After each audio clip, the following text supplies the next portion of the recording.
Ya, así es que, bueno, como ya les comentaba, toda la información por ahora está subida en el Linktree y además se van a encontrar posteriormente en el enlace en chilepacilitadores.cl.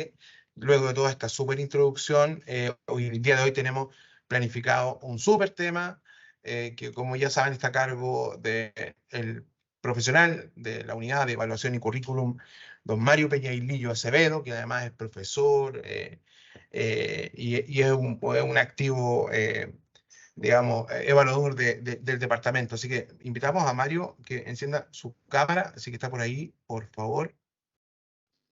Don Mario Peñailillo. Muy buenos días, don Mario. Hola, buenos días, Américo. Buenos días a todas y a todos. A ver si se escucha. Parece que sí. Así que agradecido de estar nuevamente aquí reunido en esta conversación el día de hoy, eh, donde sobre lo que vamos a conversar hoy día es el tema de instrumentos de evaluación. Ese va a ser nuestro tema de conversación. Así que démosle. Eh, Como forma de introducción, decir que estamos abordando quizás la temática más compleja de todas con respecto a lo que significa el diseño de una propuesta de capacitación. Pues en general,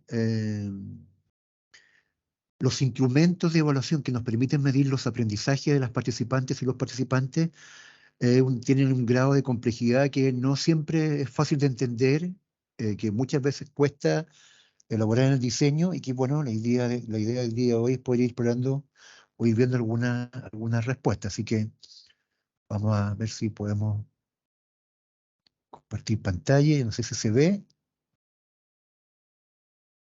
Okay. Se ve, tiene que estar en modo presentación nomás, don Mario. Ahí estamos. Eso.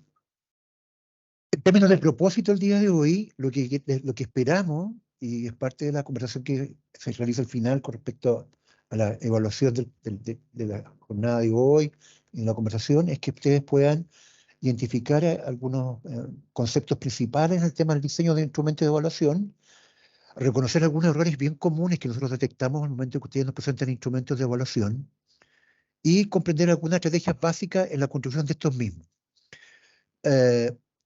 Como premisa, indicar que, del punto de vista de la naturaleza de las solicitudes, en nuestro caso como CENSE, y una conversación que hemos tenido reiteradamente dentro del departamento y dentro de la unidad, las solicitudes de naturaleza a distancia, asincrónica, tanto en su modalidad e-learning como en su modalidad de manual físico, como en su modalidad de tablet, y estos dos últimos de aprendizaje, son aquellos donde les pedimos que ustedes nos presenten un instrumento de evaluación.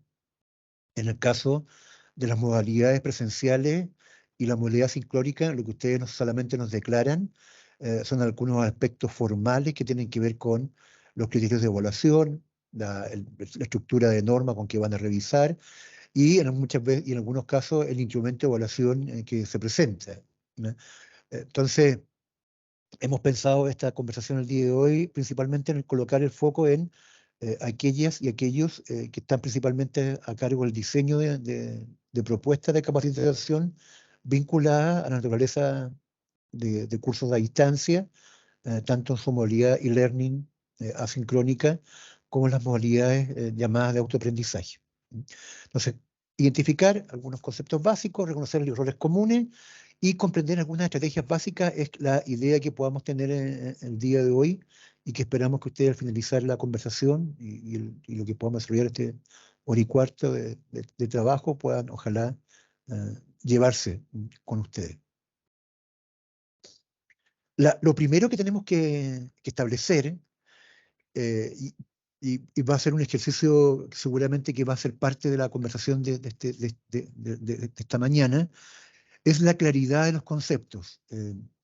Lamentablemente, por distintos motivos que no vamos a entrar a discutir más de fondo, pero tendemos a tener una confusión en los conceptos o las distinciones necesarias para poder situarnos en una conversación que nos permita revisar y entender aquello de lo cual estamos hablando.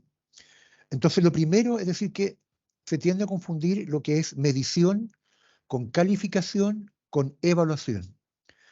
como si fueran tres cosas completamente iguales. Son parecidas, pueden tener un norte compartido y pueden estar superpuestas unas con respecto a otras, pero son distinciones completamente distintas. Lo primero que tenemos que establecer es que todo instrumento de evaluación claramente lo que hace es una medición, claramente mide. ¿Qué es lo que mide? En este caso, en el caso de los instrumentos de evaluación asociados a la capacitación, mide el grado o el logro o el nivel o el porcentaje de aprendizaje que un participante o una participante desarrolle al momento de encontrarse en un proceso de capacitación o finalizar. Lo segundo es que tendemos a confundirlo con respecto a la calificación. La calificación es lo que comúnmente llamaríamos la asignación de una nota, ¿no?, con respecto a los logros que el participante o la participante desarrolla en el proceso de capacitación. 1 a 7, 0 a 100, logrado o no logrado. Establecemos una calificación en función de la medición que hemos realizado. Y finalmente está la evaluación como proceso. Y finalmente está el proceso de evaluación. Y la evaluación es la capacidad de que la información que se nos proporciona con la medición y con la calificación es establecer un juicio con respecto a este proceso de capacitación y de aprendizaje que él o la participante ha tenido. La evaluación es más que calificación, la evaluación es más que medición, la evaluación es que una vez requerido un conjunto de información que se nos presenta a través de la aplicación de distintos instrumentos de evaluación, somos capaces de emitir un juicio con el cual establecemos, en este caso, si el participante ha aprendido o no ha aprendido, si el participante tendrá o no tendrá un impacto en su puesto de trabajo producto de la capacitación, si el participante o la participante aumentará los grados de productividad en sus empresas, en su trabajo, respecto de un proceso de capacitación que se ha desarrollado hasta ese momento. Estas distinciones no son menores. Nosotros nos enfrentamos muchas veces en las solicitudes que ustedes nos presentan con una confusión en ellas. En los requisitos técnicos de aprobación de una solicitud de franquicia tributaria, lo que les pedimos es que ustedes nos informen, por una parte, qué se va a medir, por otra parte, cómo se va a calificar, y por otra parte, qué se va a evaluar. Y con esta evaluación, qué juicio de valor se busca establecer. Entonces, esos elementos son significativos al momento de tenerlo en cuenta. Medición, calificación, evaluación. Dicho esto, nos debiésemos colocar también en entender que en este concepto que intentamos establecer, que es el instrumento de evaluación, junto con el instrumento de evaluación, hay que entender que al menos también hay dos dimensiones asociadas.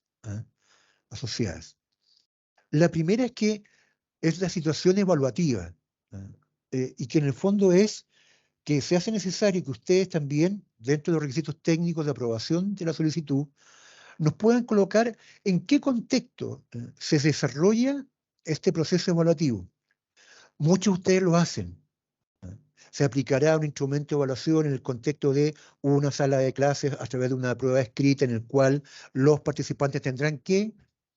Entendemos entonces que la situación evaluativa es la sala de clases. En otros casos, se aplicará una rúbrica a través de la observación en un contexto en el cual los trabajadores y trabajadoras que se capacitan tendrán que hacer uso de una herramienta o uso de una maquinaria. Entendemos entonces que es una situación distinta a una sala de clase. Es a través del uso de una herramienta o una maquinaria la situación evaluativa.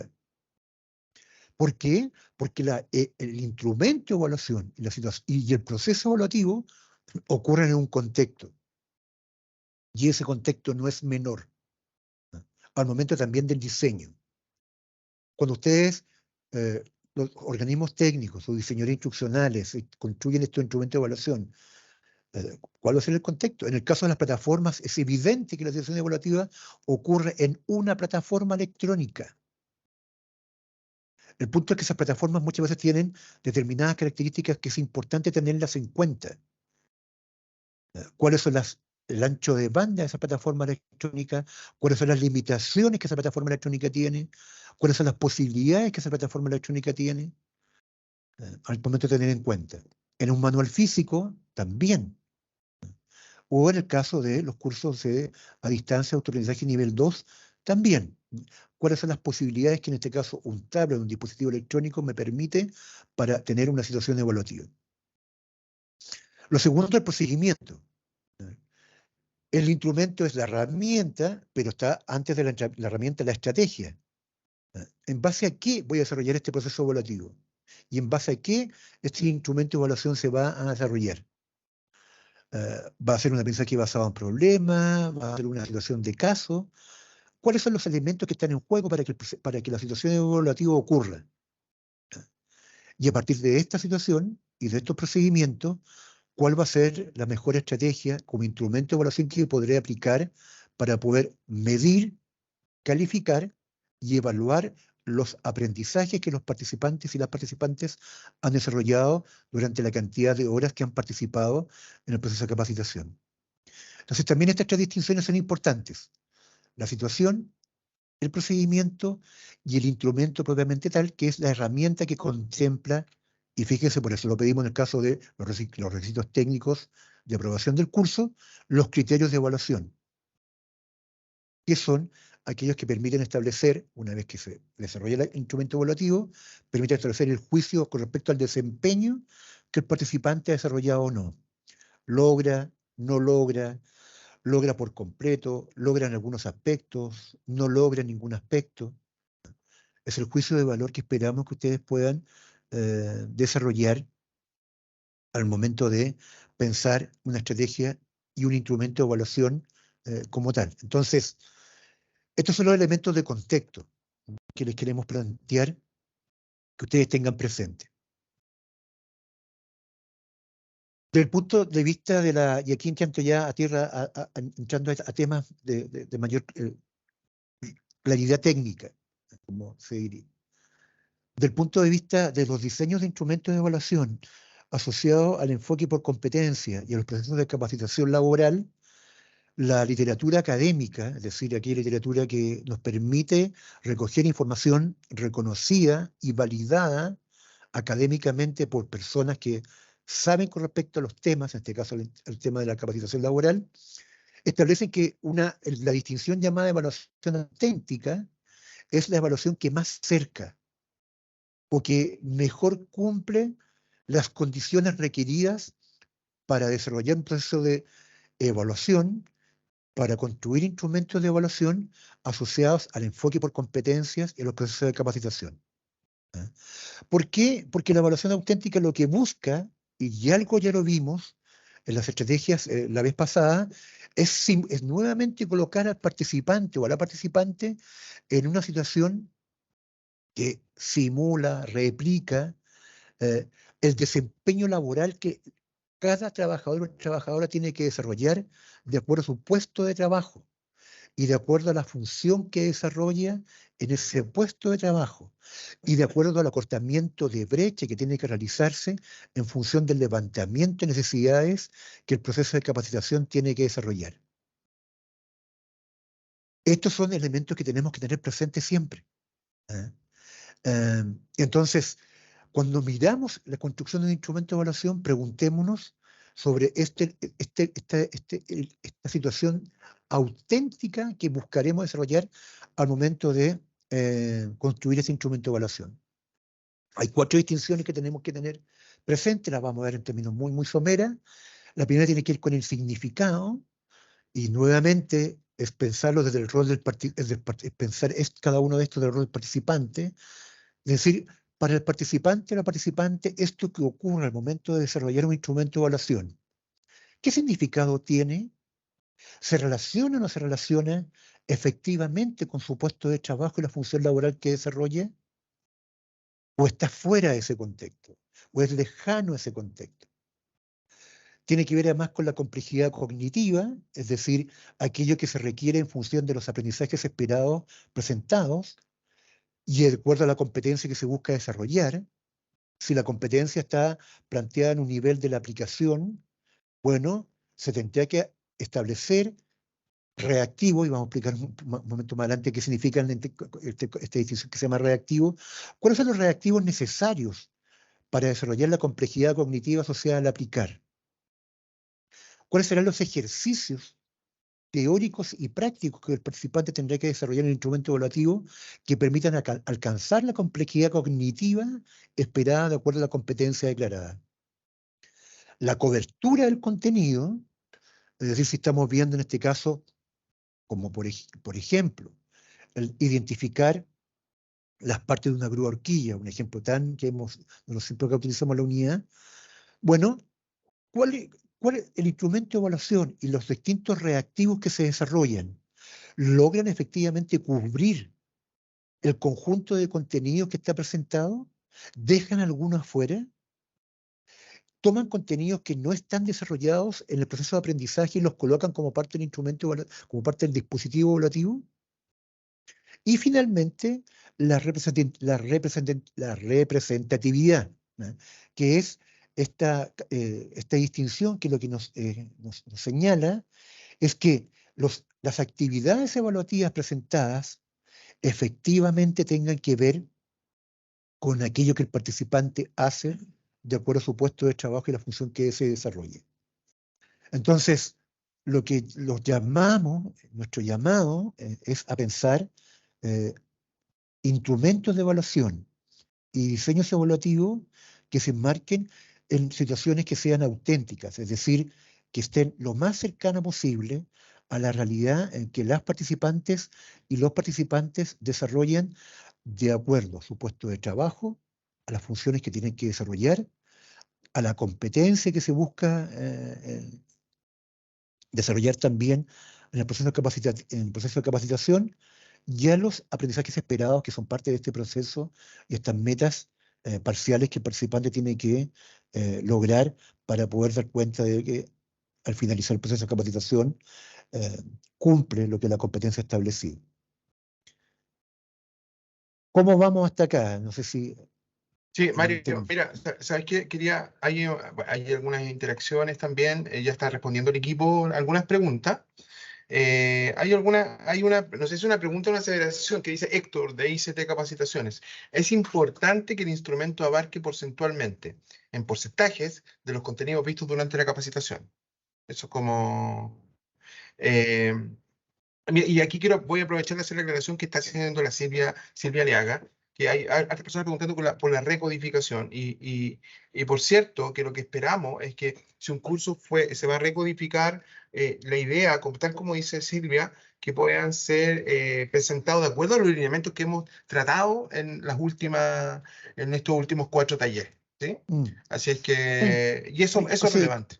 Sí, con respecto a la que consultaba Héctor, tenemos ahí una proposición que hacerla al finalizar la conversación de hoy día que esperamos pueda ayudar. Ahora, una cuestión bien técnica, porque finalmente no vamos a entrar a verlo en esta sesión de hoy, pero claro, lo que debiésemos entender es que los aprendizajes esperados tienen distintos pesos técnicos, distintos pesos porcentuales al momento de construir un instrumento de evaluación.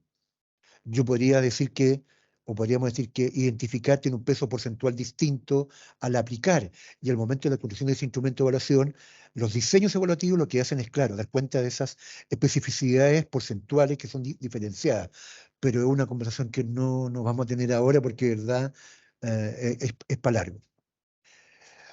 Y nosotros queremos centrar y queremos avanzar en plantearle, entendiendo que esto va a ser parte de un proceso, que cuando nuestros organismos técnicos construyen instrumentos de evaluación en plataformas e-learning, en los manuales de distancia, tanto manuales físicos como en dispositivos electrónicos o en las otras distintas posibilidades,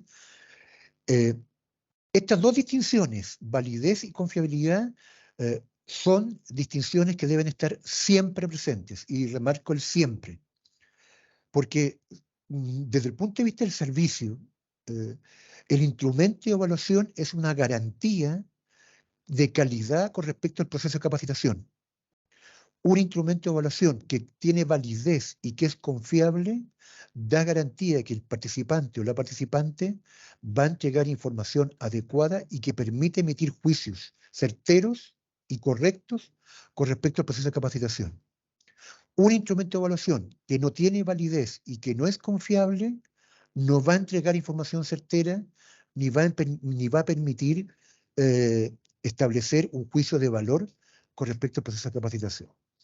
Dicho esto, ¿qué es la validez finalmente?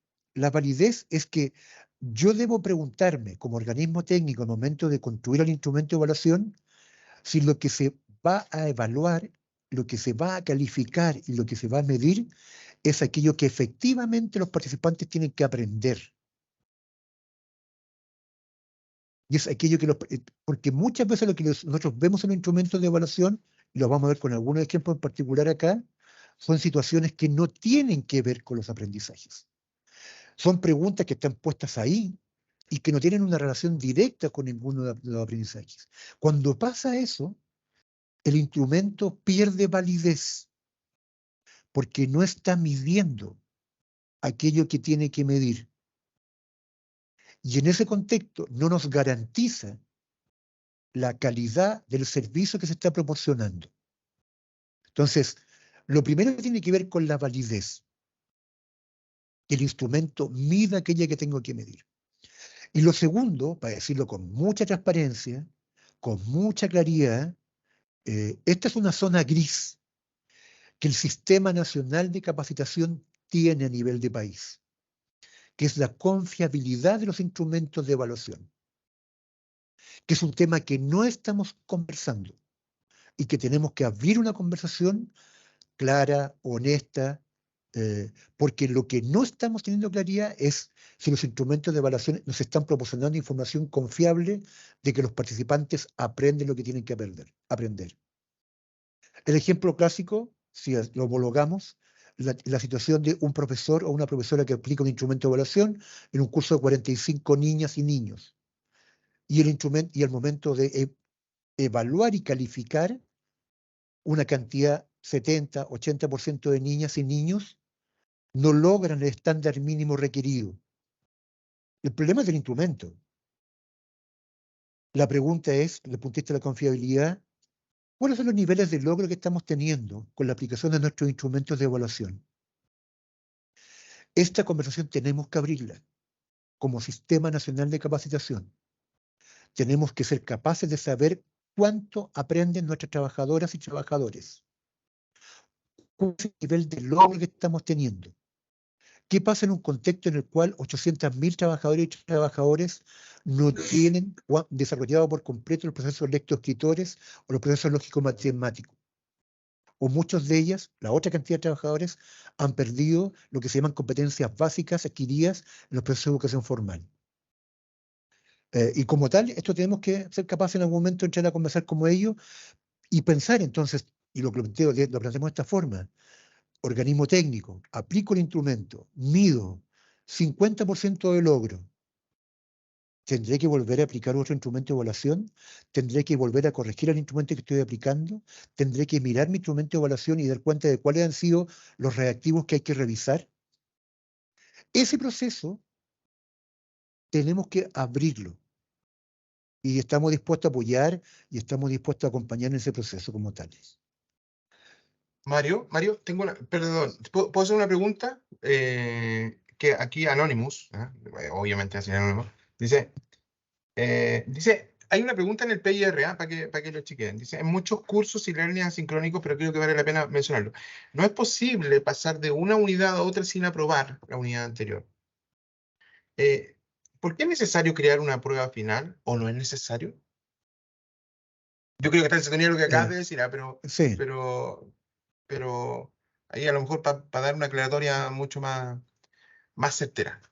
Sí, a fondo, voy a decirlo de esta forma. Nosotros tenemos cursos, en el caso de los e-learning asincrónicos, primero que no tienen una prueba final. esta es una decisión técnica del organismo técnico, no es una decisión técnica nuestra. La pregunta es, ¿cómo se va a medir, cómo se va a calificar y cómo se va a evaluar lo que tiene que medirse, calificarse y evaluarse? Si es una prueba final, entre comillas, una prueba, porque bueno, si es un instrumento de evaluación final, es una posibilidad. Puede que haya hayan instrumentos parciales que tengan ponderaciones distintas. Puede que hayan instrumentos parciales que tengan una ponderación que se suman a una ponderación de un instrumento final de evaluación. Entonces, las alternativas como tales son distintas. La decisión técnica tendrá que ser del organismo técnico. Ahora, las preguntas son como para abrir una conversación que no vamos a resolver ahora. Pero si voy a evaluar con un instrumento de evaluación un primer módulo, un curso de learning asincrónico, y yo requiero que ese participante lo apruebe, ¿qué pasa que en el caso que lo reprueba? ¿Qué hace? ¿Tiene que volver a darlo? ¿Tiene que volver a desarrollarlo? ¿Cómo se avanza, cómo se desarrolla el proceso de aprendizaje con respecto a que aquellos avancen y aquellos que reprueban? Desde el punto de vista del organismo técnico, ¿cómo se acompaña ese proceso? ¿Ah? Esas son respuestas que el organismo técnico tiene que tomar, pero una conversación que hay que desarrollar y abrir como tal. ¿Ah? Y por lo cual, donde no hay una respuesta buena o mala, hay respuestas que están y que tienen que establecerse de acuerdo a cada contexto y de acuerdo a cada diseño del proceso de capacitación como tal. Veamos un par de Tengo, ejemplos que nos aparecen. ¿Sí? Dame, Mario, porque para alcanzar de tratar de conversar también con la gente que nos acompaña. Cima Capacitaciones por acá dice, ¿debemos establecer de acuerdo a los objetivos de aprendizaje los criterios de evaluación? ¿Deberíamos declararlo en la propuesta? Sé que hay cosas que se van a ir resolviendo en lo que nos tienes Mm. preparado, pero esa es una pregunta. Lo otro, pregunta otra persona que es Nixon Bardales, ¿hay modelos de rúbrica para la evaluación? Y otro dice que me pareció súper interesante, que es Julio de Protocolos OTEC. Dice, ¿cuál es la diferencia entre, técnicamente pregunta, ¿cuál es la diferencia entre una rúbrica y una pauta de cotejo? Eso. Las tres preguntas, las dos primeras sí, y la tercera la vamos a ver, así que paciencia en ese sentido. Miren, estimadas y estimados, estas son situaciones que ustedes nos presentan. Más allá del contexto de la competencia, el aprendizaje esperado, pero este es un reactivo que ustedes nos presentan. ¿Qué es un reactivo? Una pregunta, si ustedes quieren llamarlo así. ¿Qué hace un líder? Y nosotros nos preguntamos cuál es el contexto, cuál es este reactivo que tiene una construcción. Hay una pregunta ¿cuál es el contexto de la pregunta, la verdad? ¿Ah? ¿Dónde se enmarca?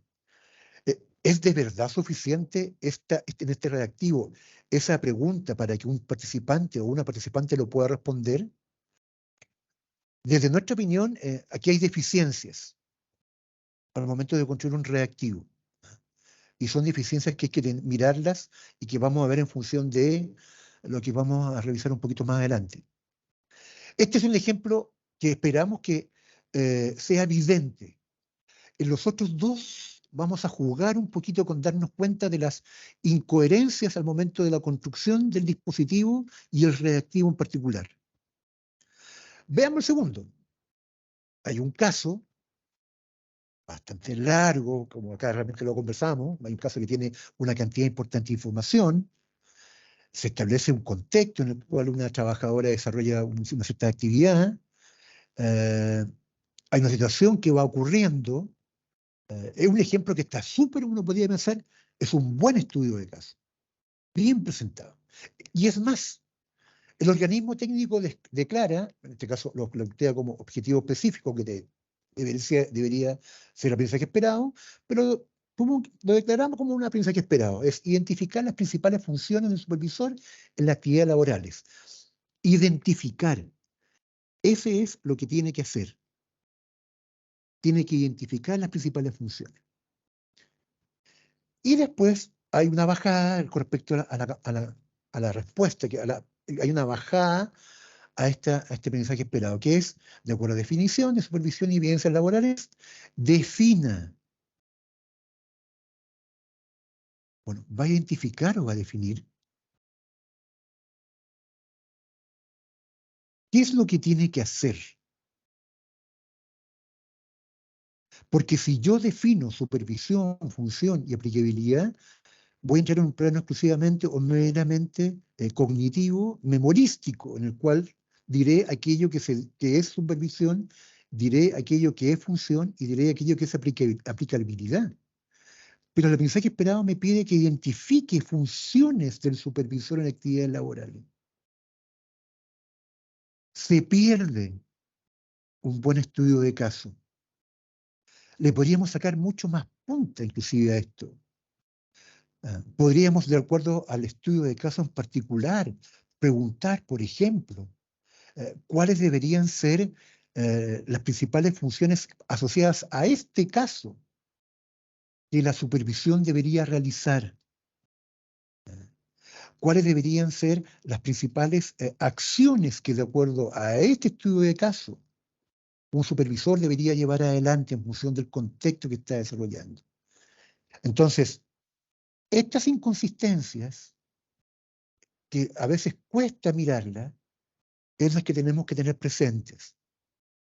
Veamos el tercer ejemplo.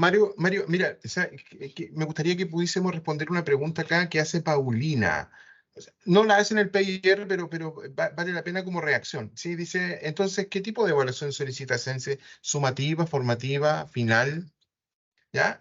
Todas las anteriores, otra Todas pregunta, las anteriores. y ya, mira, todas las anteriores, pero en el fondo lo que decías tú, que en el fondo que trate de, digamos, demostrar que hubo aprendizaje en el Sí, proceso, ¿no? claro. Que Sí. es parte de lo que has estado diciendo tú. Y alguien por acá me envía también otra pregunta. Dice, si podríamos tener ejemplos más simples. Bueno, hay un tema que es relevante desde el punto de vista de la gente que nos acompaña. Sabemos que hay equipos técnicos y humanos de robots que no necesariamente son diseñadores instruccionales.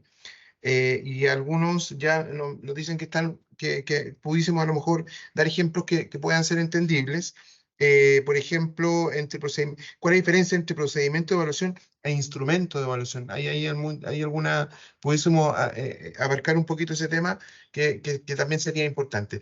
Ahí el equipo está respondiendo en el chat de todas maneras, Sí. pero siempre es bueno ponerlo, digamos, en contexto para que todos podamos escuchar tu respuesta. Sí, yo solamente hacer un comentario, y esto lo conversamos harto acá en la unidad, y algo advertimos la vez pasada. El tema de los instrumentos de evaluación y la evaluación es el tema más difícil y más complejo. Lo más probable es que sea un tema árido y que no sea muy agradable y muy lúdicamente atractivo, porque la conversación es eminentemente técnica. No tenemos otra posibilidad desde el punto de vista de las como tal. Lo segundo, y lo dije un momento atrás, lo que estamos presentando ahora, los ejemplos, son ejemplos que ustedes nos presentan. Son ejemplos que los organismos técnicos construyen. Son decisiones que hemos tomado nosotros y que con lo cual estamos recogiendo. Lo tercero, con respecto a la herramienta, es el instrumento de evaluación. El diseño, los procedimientos, lo vimos en esta lámina de acá. El procedimiento de evaluación es la estrategia que yo utilizo. El instrumento de evaluación es la herramienta que yo utilizo. Y vamos a ver en ese sentido algunas diferencias con respecto a estrategia y herramienta en algunos ejemplos prácticos que vamos a ver un poquito más adelante. Veamos el tercer caso, el tercer ejemplo. Dice, Margarita vive una situación de lleva 3 años buscando trabajo, como contado en su profesión, pero ninguna de las puertas que ha golpeado le han dado un puesto, aun cuando ella puede desempeñar las mismas labores que los de sus colegas. Y hay una pregunta, hay un reactivo. Dice, ¿cuáles son los aspectos de la normativa legal que Margarita debe seguir cuando vuelva a asistir a una empresa y no le den trabajo por su discapacidad? Y este es el criterio de evaluación.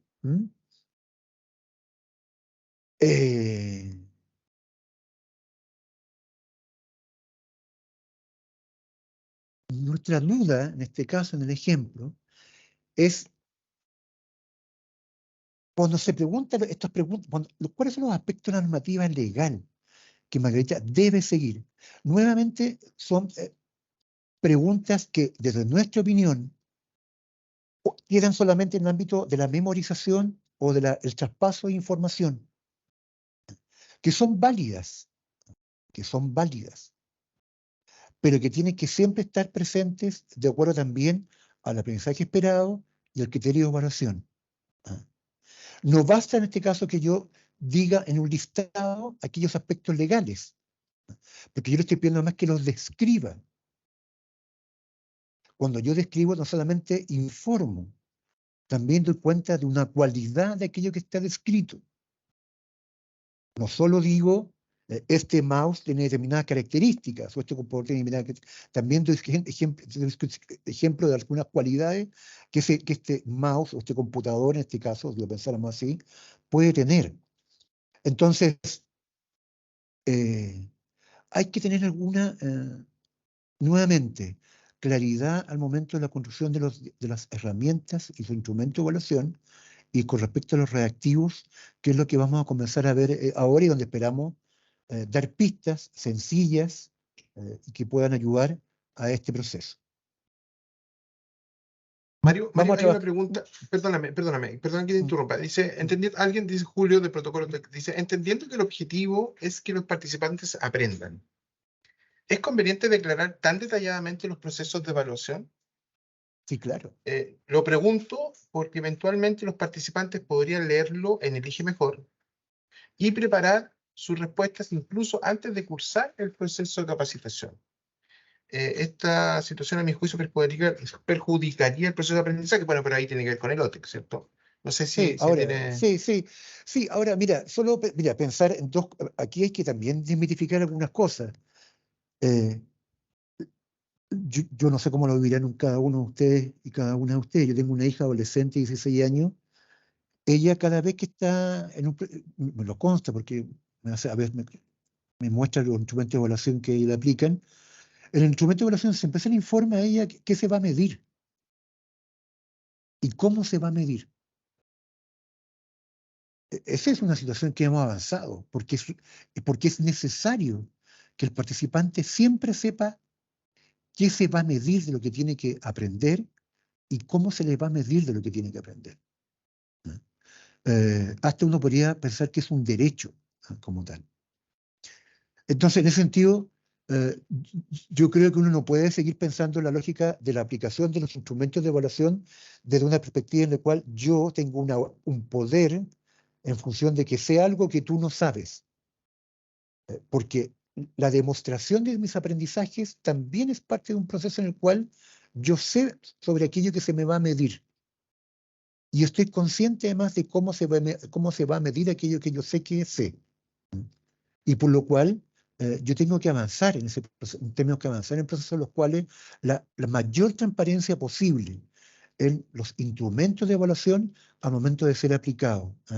No podemos mantener procesos y criterios del siglo XX escolarizados en los cuales habían unos que supuestamente no sabían nada, habían otros que sabían mucho, y de esa forma se resolvían los procesos evaluativos. Eso está ya demostrado hace mucho tiempo que son procesos que son bastante arcaicos y están bastante pasados de moda, así que como tal.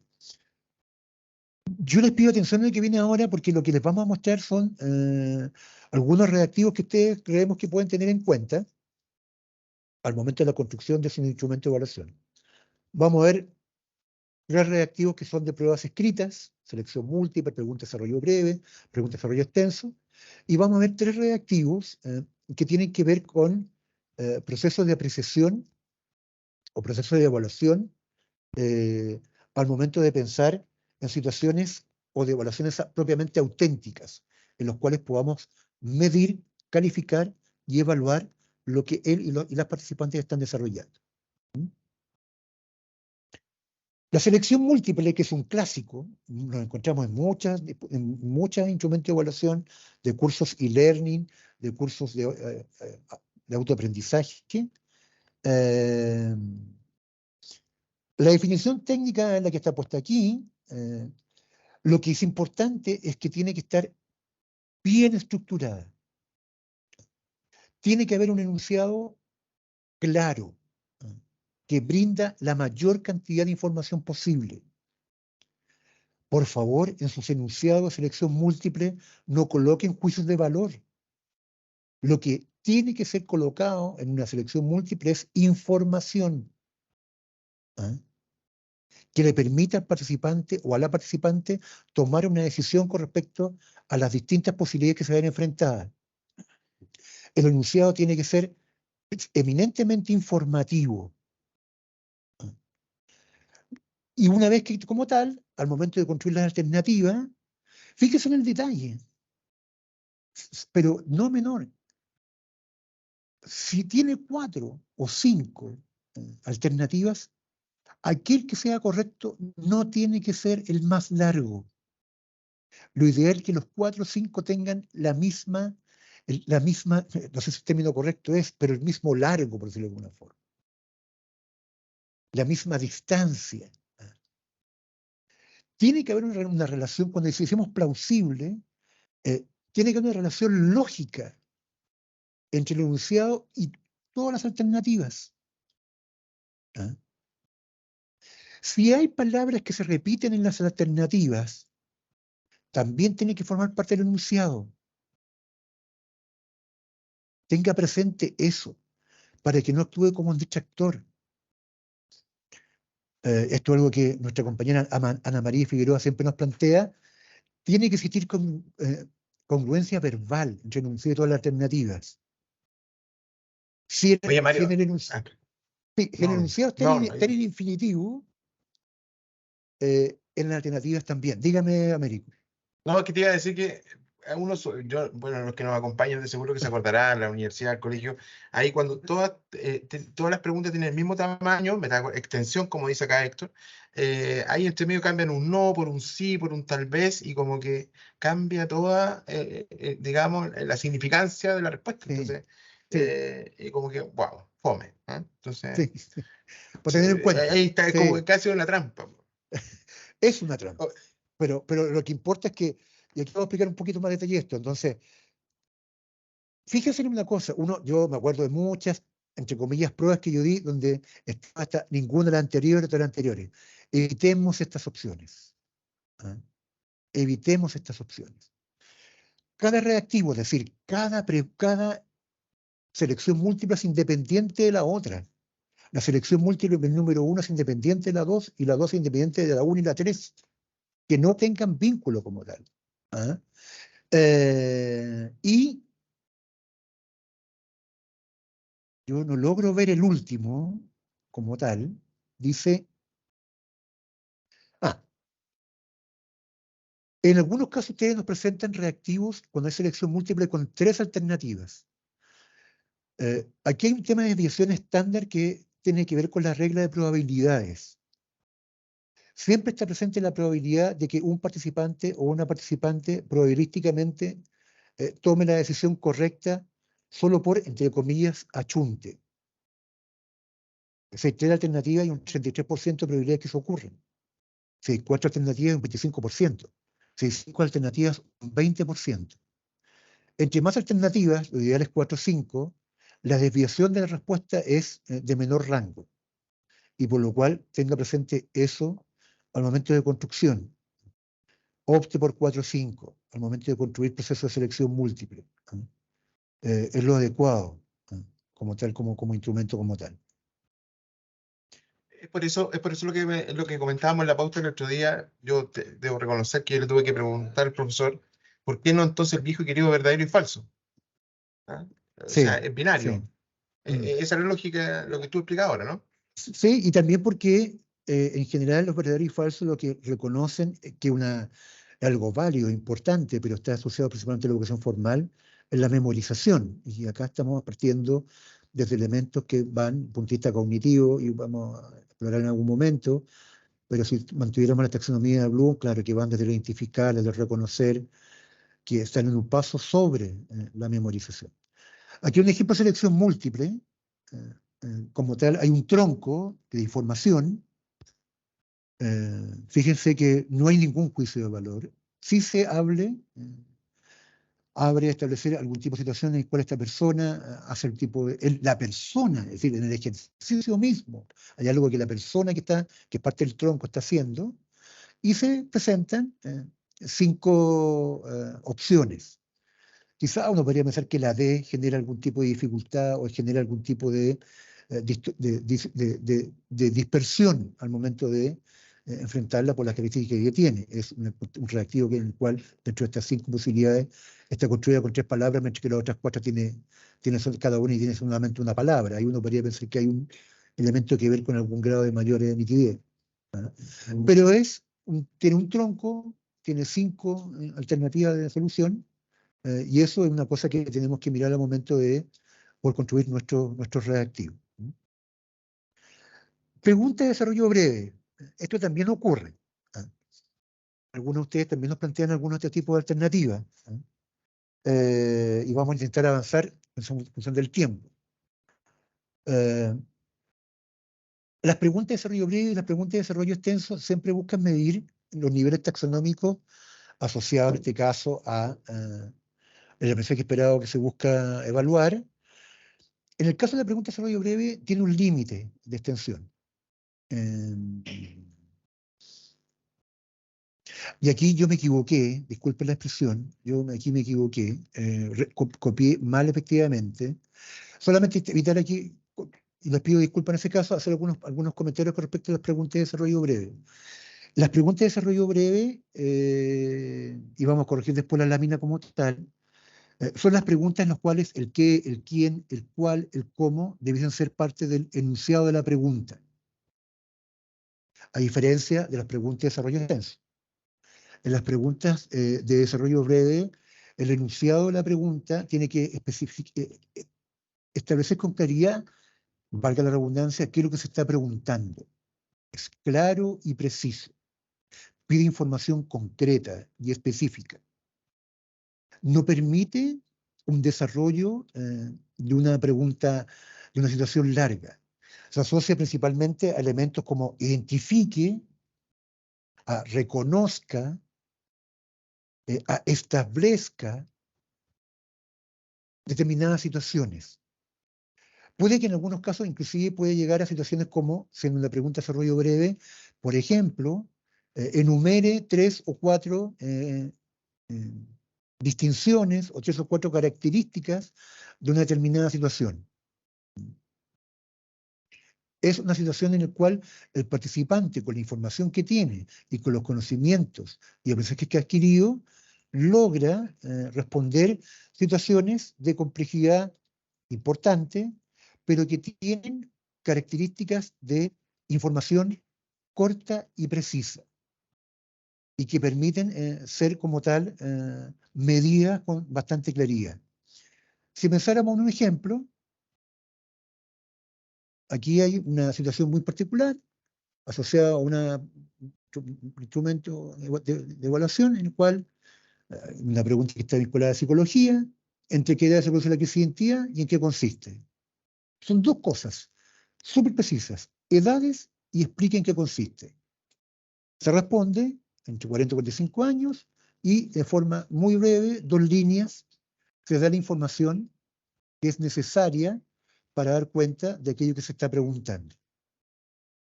Entonces, tener en cuenta esto. ¿Es válido? Absolutamente válido. De acuerdo a el aprendizaje esperado que estemos buscando resolver.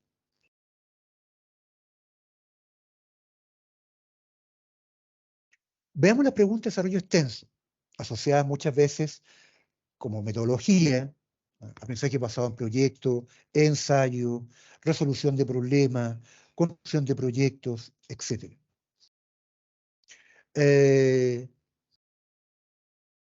Aquí estamos pensando en instrumentos, en dispositivos que lo que buscan medir son situaciones desde el punto de vista taxonómico de mayor alcance, de mayor nivel. Analizar, sintetizar, extrapolar, calificar, construir, crear, evaluar, pueden ser situaciones en las cuales un participante o una participante que se está capacitando puede, como tal, enfrentarse. Hay elementos que son asociados a niveles de desarrollo cognitivo superior, como son elementos de establecer relaciones, establecer síntesis, elementos de análisis o pensamiento crítico. Fíjense que interesante esto, porque en el caso de preguntas de desarrollo extenso, mientras más preguntas se realicen, el instrumento tiene mayor validez.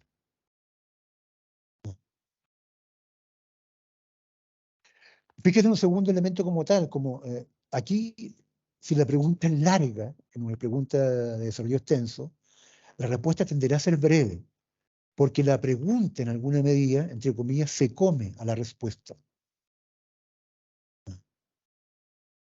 Y a diferencia de las preguntas de desarrollo breve, acá se pide que no utilicemos palabras como qué, quién, cuándo, dónde, o mencione o enumere, porque van a quedar como desarrollo breve y son preguntas que generalmente, en este caso, se van a asociar a la reproducción de la información.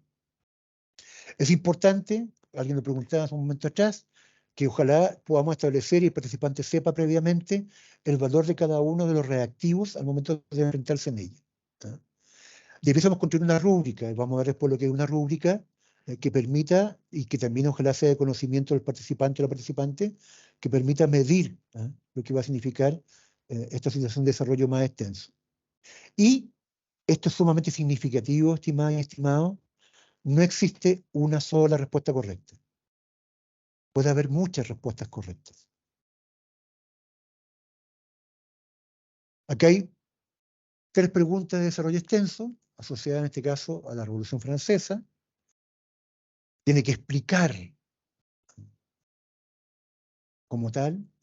Fíjese después lo que se pide, que aplique las ideas de un determinado momento histórico al ideario de la Revolución Francesa, aplica y relaciona, y además clasifica, y de ejemplos, 3 en este caso se pide, correlación a información o relación a información de situaciones históricas de la humanidad, donde después hayan acudido situaciones vinculadas a lo que fue la situación de la Revolución Francesa. Entonces, el participante tiene que desarrollar una respuesta, tiene que ser capaz de identificar, analizar, sintetizar, relacionar. Es decir, hay un conjunto de situaciones cognitivas que se aplican propiamente tal, que tienen que ocurrir para que el participante pueda desarrollar y pueda responder a un reactivo de esta característica.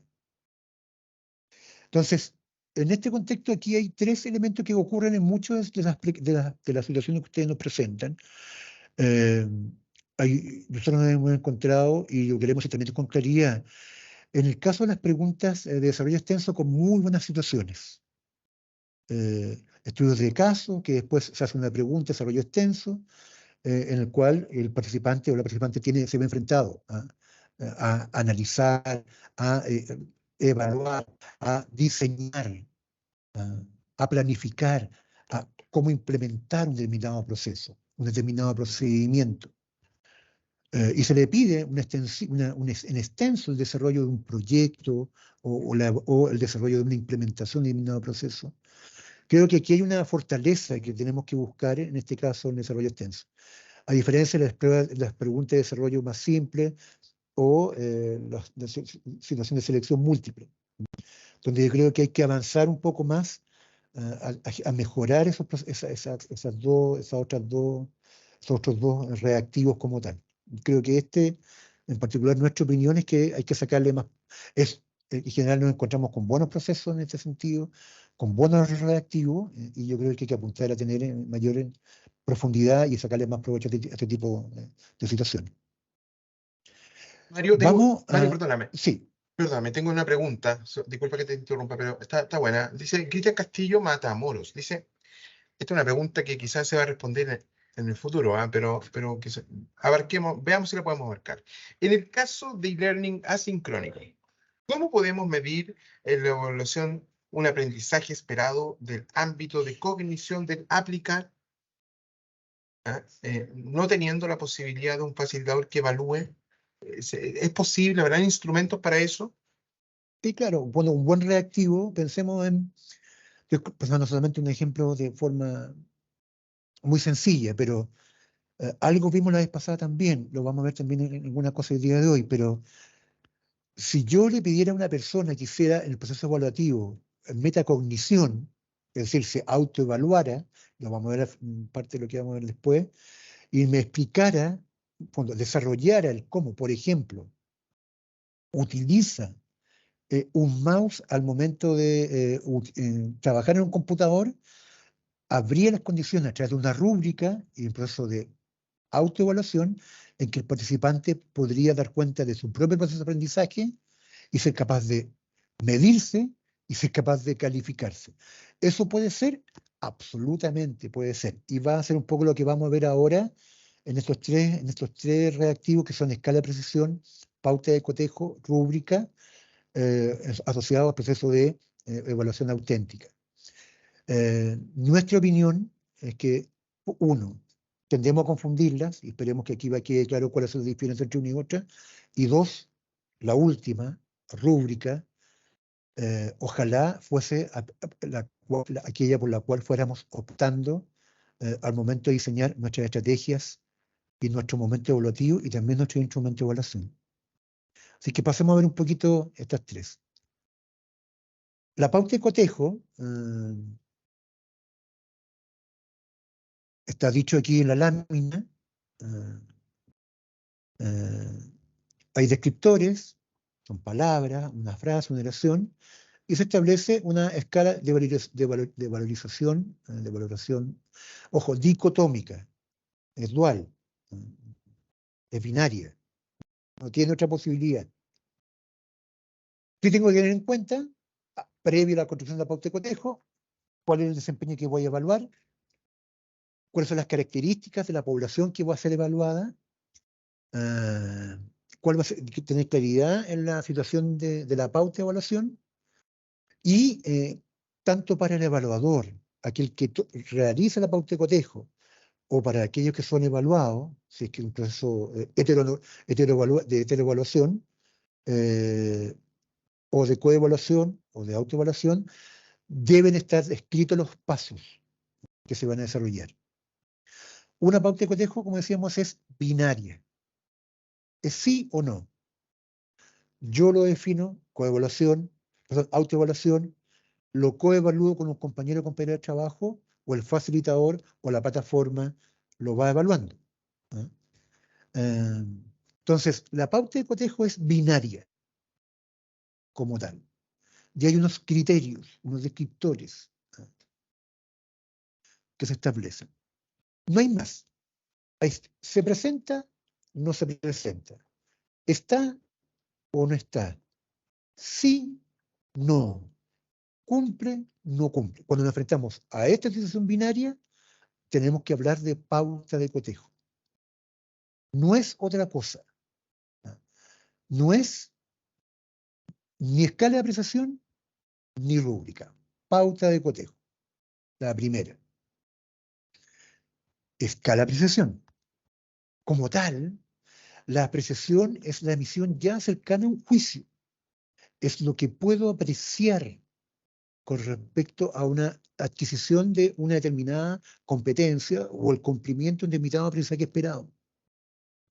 Tengo nuevamente descriptores de desempeño que me permiten dar cuenta de lo que el participante tiene que hacer, defino las características de desempeño y lo que voy a observar de él, maneja la grúa horquilla de forma correcta, utiliza cada una de las partes de los pedales en el momento de movilizar el vehículo, utiliza cada una de las fórmulas asociadas a una planilla Excel. Nuevamente tengo que tener instrucciones para la aplicación de la escala de apreciación, defino el tipo de escala que voy a usar, y en algunos casos se sugiere, puedo asignar puntajes según el tipo de escala que se defina. Este ejemplo yo sé que está un poco complicado al momento de verlo, pero fíjense que a diferencia de lo binario, sí, no, nunca, siempre, nunca, en este caso hay una cierta cantidad de indicadores y aquí hay una apreciación. Sí ocurre, a veces ocurre, nunca ocurre. Logrado, plenamente logrado, semi-logrado, no logrado. Entonces, lo que logramos establecer en una escala de apreciación tiene un mayor nivel de profundidad y un mayor nivel de amplitud al momento de revisar y mirar como tal lo que el participante o la participante se está desempeñando. Y eso nos diferencia de una pauta de cotejo. Y también, bueno, vamos a ver también ahora con respecto a lo que significaría una rúbrica como tal. Entonces, escala de apreciación. Y vamos a ver el que a nuestro juicio, y no solamente a nuestro juicio, aquel que debiésemos tender a instalar como una práctica permanente en nuestro diseño evaluativo y nuestro instrumento de evaluación. La rúbrica. La rúbrica es aquel que permite objetivizar con mayor claridad el nivel de desempeño que un participante o una participante tiene que desarrollar al momento de ser evaluado. Tiene criterios, es decir, qué es lo que voy a evaluar. Tiene descriptores, es decir, el valor que le asocio al nivel de desempeño que el participante va desarrollando, y tiene una escala que me valoriza ese nivel de desempeño que se va a desarrollar. Fíjese, además tiene una cualidad la rúbrica. Me sirve para evaluar, para retroalimentar, para autoevaluar y para coevaluar. ¿Ah? ¿Qué debo tener en cuenta? Nuevamente los criterios de evaluación que voy a medir. ¿Cuál es el desempeño posible, tanto en el ámbito actitudinal, de las habilidades, o en el ámbito del cognitivo que voy a medir? El desempeño posible es dónde tengo que llegar. Expresar claramente el desempeño que tengo que desarrollar, y lo recomendable es que no sean más de 4 o 5 criterios. Un ejemplo de rúbrica están los criterios, los niveles de desempeño, lo consigue, no totalmente, con dificultad, no lo consigue, los criterios que voy a mirar, pero además está descrito cada uno de estos niveles de desempeño. Cuando lo consigue, ¿qué es lo que pasa? Cuando no lo consigue, ¿qué es lo que no pasa?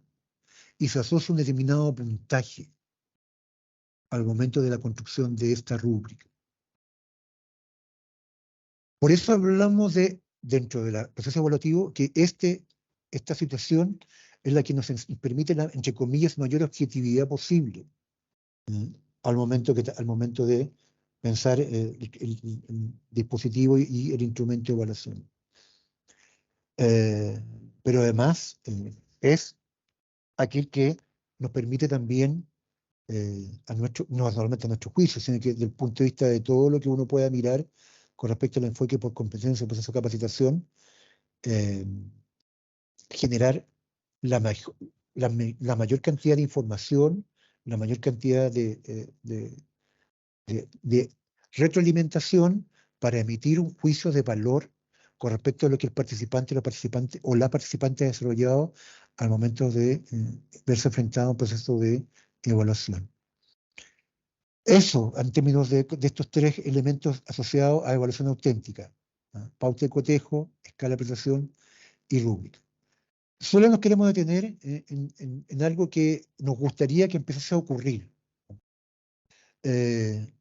Hasta ahora, lo que ustedes en general nos presentan es lo que se llama heteroevaluación, es decir, un otro evalúa a quienes participan del proceso evaluativo. Nosotros esperamos que ojalá haya la capacidad también de empezar a establecer diseños de instrumentos de evaluación en los cuales la autoevaluación o la coevaluación puede desarrollarse. En algunos casos lo vemos. En los casos de la plataforma e-learning asincrónica, el chat es una buena posibilidad en la cual los procesos de coevaluación se puedan desarrollar. Al finalizar cada módulo, en los casos de los cursos de distancia, de sus distintas posibilidades, o es más, dentro del propio instrumento final, si es que uno debe pensarla como tal, o es más, la autoevaluación y la coevaluación, ¿por qué no tener un porcentaje al momento de pensar la, entre comillas, calificación final del proceso de formación o de capacitación que un participante o una participante ha tenido? Creemos que aquí tenemos que avanzar a abrir estas posibilidades, ir dejando atrás los procesos heteroevaluativos que son los que han regido durante todo este tiempo, y abrirnos estas posibilidades que nos permiten también otras dimensiones y otras nuevas formas de desarrollar esto como tal. Por último, y aquí solamente para terminar, nosotros pensamos, comunidad de evaluación y currículum, que si uno mirase desde cómo el construir esto, y que nos pasa mucho en las conversaciones que tenemos con ustedes cuando nos piden reuniones por el Buzón Ciudadano, y que nos pasa mucho cuando revisamos solicitudes de ustedes, el caso de las plataformas e-learning asincrónicas o los casos de los manuales a distancia de autoaprendizaje. Ojalá el camino fuese este. Hay una competencia, hay un número de aprendizaje esperado, 3 o 4. Por cada aprendizaje esperado, a lo menos un criterio de evaluación. Y entonces, yo digo, desde el punto de vista del organismo técnico y el momento de la construcción del instrumento de evaluación, a lo menos por cada aprendizaje esperado y por cada criterio de evaluación, un reactivo en el instrumento de evaluación que esté midiendo, calificando y evaluando este criterio de evaluación asociado a este aprendizaje esperado, que es una meta parcial para que el participante pueda desarrollar esta competencia. Y que una vez aplicado el reactivo en el instrumento de evaluación asociado a este criterio de evaluación que está vinculado a este aprendizaje esperado y a esta competencia que se busca desarrollar, nos permita en el momento de concluir la evaluación tener información que sea de calidad y que sea útil. Ejemplo, el trabajador sí logra identificar por completo las distintas partes de la grúa horquilla. El trabajador o trabajadora tiene dificultades en este procedimiento de manejo de la grúa horquilla y por lo cual hay que mejorar esos aspectos. El trabajador está en condiciones de pasar a manejar otra herramienta de mayor complejidad que una grúa horquilla porque la información que tenemos sobre el proceso evaluativo permite dar cuenta de eso. Para eso evaluamos, para tener información, para emitir un juicio con respecto a lo que nuestras trabajadoras y trabajadores, cuando se capacitan, logran. No evaluamos para decir usted está bien o está mal. Evaluamos para entregar información, evaluamos para entender que esa evaluación permite seguir avanzando, evaluamos para fomentar el aprendizaje, evaluamos para fomentar la capacitación y evaluamos para que ese impacto tenga el día de mañana, nos permita generar y tener trabajadores y trabajadores que desarrollen cada día mejor sus tareas, tienen un impacto en la productividad de su empresa y logran mejores condiciones laborales, logran acceder a mejores condiciones de dignidad en su trabajo y logran finalmente tener una fuerza laboral y un mundo del trabajo que aspira a desarrollar y que nuestro país esté en mejores condiciones. Esto es lo que hemos querido presentar en un tema que entendemos que es duro, que es difícil, que no es sencillo, que no es fácil, y nosotros le agradecemos mucho la paciencia en este caso último de esta presentación. Así que muchas gracias a cada uno y cada uno de ustedes. Mario, mira, sabes que quiero leerte algunas reacciones para que vayamos comentándolo, pero sácame de pantalla porque estás compartiendo porfa, eso. Gracias. Mira, hay harta gente que está reaccionando súper bien y que están súper agradecidos por lo que estamos haciendo. Por acá estaba leyendo algunas que dicen, entre otras, y que ya están respondiendo nuestros colegas ágilmente desde la unidad. Dice, bueno, aquí alguien dice, Humberto, dice, no debemos confundir un proceso instruccional basado en competencias a otro tradicional, digamos, en el fondo que ahí hay harta diferencia. Y José Muñoz dice, estas son instancias donde se generan mejoras a la calidad de capacitación que impartimos. Así que es más o menos lo que siempre hemos querido, digamos, empujar con este tipo de charlas. Bueno, acá alguien pregunta por un tema particular y se le responde que en el fondo, ya como hemos hablado en las últimas charlas, Buzón Ciudadano es el lugar donde ustedes pueden hacer sus consultas. ¿Y por qué es tan relevante que lo hagan por ahí? Porque nosotros tenemos la obligación de responder en X cantidad de tiempo y además se le hace seguimiento a las respuestas.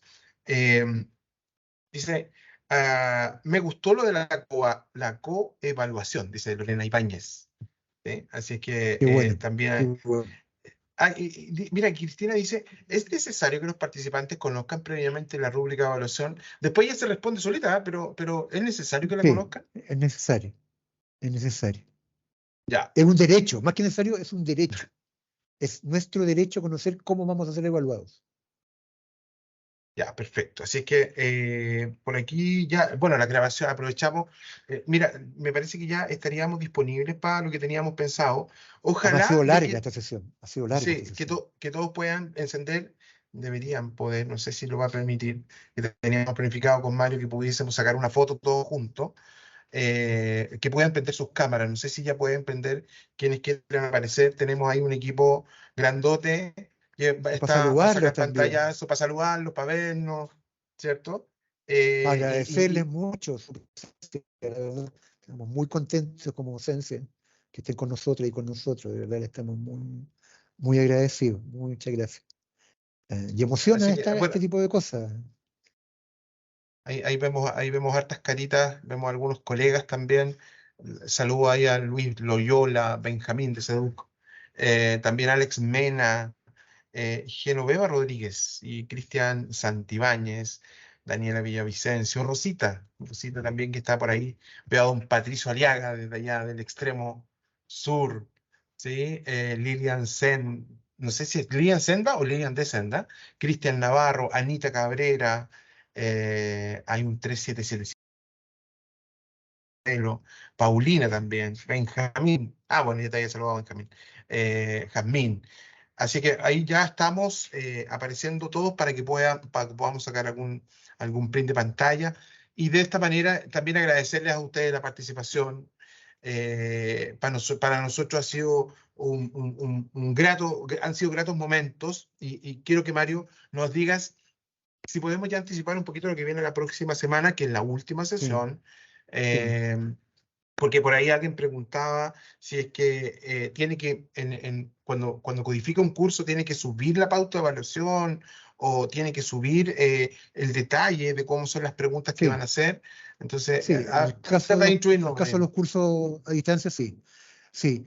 Oye, mira, nosotros para la próxima sesión, yo soy más, soy bien viejo acá en la unidad, entonces viejo de permanencia y viejo de edad. Entonces, yo le decía a mis compañeros y mis compañeras que podríamos hacer un radioteatro. Entonces, simular que uno era en un UNOTEC y simular que otro era de la unidad de evaluación. Y cómo podíamos hacer esto. Pero lo que estamos pensando es, lo que queremos plantear es porque esto es algo que nos pasa y tenemos que también ser súper transparentes, es colocarnos desde nosotros, comunidad de evaluación, en el rol de las trabajadoras y trabajadores de un organismo técnico que diseña solicitudes y que suben solicitudes a Solicurs. Vamos a intentar hacer ese ejercicio y a partir de ese ejercicio ir respondiendo en lo práctico cuando están frente a la pantalla, están frente a Solicurso, se ven enfrentados al tema de la construcción de la competencia, a la construcción del aprendizaje esperado, a la construcción de la técnica metodológica, a la construcción a este conjunto de elementos que están impuestos. Entonces, vamos a intentar hacerlo, tenemos que hacer un par de ensayos desde el punto de vista de cómo lo podemos realizar, pero queremos cerrar de esa forma como síntesis lo que hemos podido desarrollar y eso. Así que esperamos verlo el próximo miércoles a días de celebrar nuestro 18 tiqui tiqui tiqui con alguna palla que esperemos eh, desarrollar desde el punto de vista de la unidad de evaluación. Así que muchas gracias. Y me aprovecho de despedir y nos vemos la próxima. Chao. Fabuloso. Yo voy a aprovechar de saludar a Elizabeth Zamorano, a Carolina Galdames, a Manuel, a Romina, a Marcela, a Cap Broke, que ahí veo a dos personitas que están, a Lorena Ibáñez, me es conocido su nombre, Lorena, a Mónica Silva, ¿a quién más? Para tratar de saludar a todos, porque para nosotros es un grato placer poder compartir con ustedes, a Raúl Pérez, Alfredo Ramírez, que está ahí como parece en media de la sombra, a Paola Pertusé, Fernando Astudillo, María Victoria Fonseca, Wendy Zambrano, Cintia Muñoz, Guido Arenas, a Doris también, ahí la veo, Carmen Gloria también, me gustaría saludar a todos, Vivian Rodríguez, desde Capacidep, Alfredo Cabrera, Pam García estuvo bien activa en el chat, ¿eh? Así que bien ahí y agradecidos por eso. Lo que sí les pedimos de que puedan contestar la encuesta de satisfacción, que para nosotros es vital, porque de esta manera, de verdad, créanme que hemos podido ir generándonos nuevas preguntas y ver cómo podemos ir atendiendo. Ahí a Julio también, Julio Delgado, que lo mandaron a barrer, parece, está ahí en la cámara con su escoba. Alberto Díaz, ¿cómo está don Julio?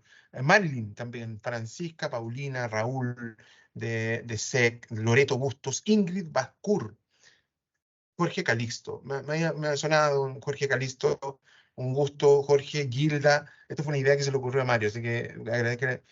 No queríamos que se nos cayera la señal. Marcia Cárdenas, Jorge Latorre, Nicolás Millán, Erika Mundaca de alta experiencia, Emilia Palma, Edith Lamosa, Juan Mauricio Arenas.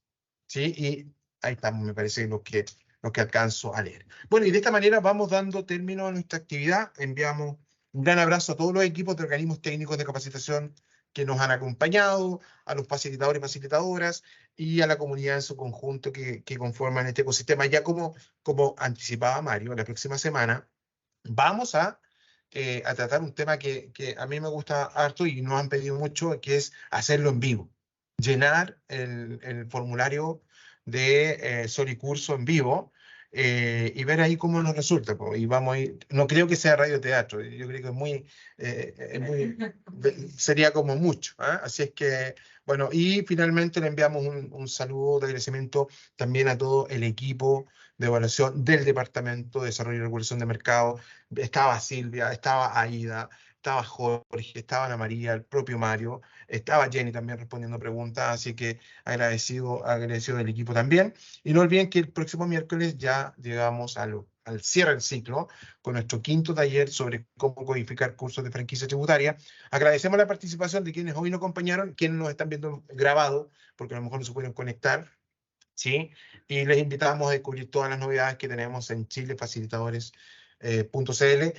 Toda la información va a ser subida por ahora en el Linktree, que es donde ustedes encuentran el enlace a esto, a esta reunión y qué sé yo, alguna información como las presentaciones, lectura complementaria, que está copiado varias veces ahí en el chat, y ahí lo encuentran, ¿ya? Para que ustedes puedan acceder y ya estar ya interiorizado con todo este ciclo que hemos llevado a cabo. Así que agradecido de la oportunidad que nos puedan escuchar y espero que sea de mucho provecho para sus organismos técnicos de capacitación. Y no se olviden de la encuesta, ¿sí? Así que muchas gracias, buenos días y hasta pronto.